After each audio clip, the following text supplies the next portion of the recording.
Баршаңызға сәлем. Глютенсіз, қантсыз осындай керемет шарлотка дайындаймыз.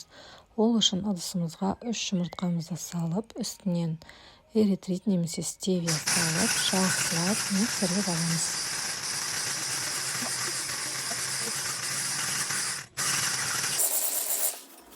Миксерленген массаға күріш ұнын, бадам ұнын немесе овсяной ұн және разрыхлительді салып, жақсылап араластырып аламыз.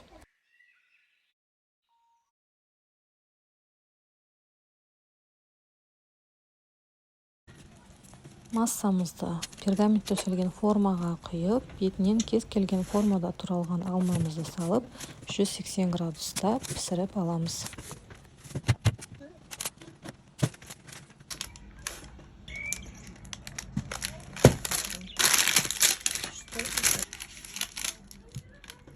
Осымен біздің шарлоткамыз дайын. Дайындап көріңіздер, ас болсын.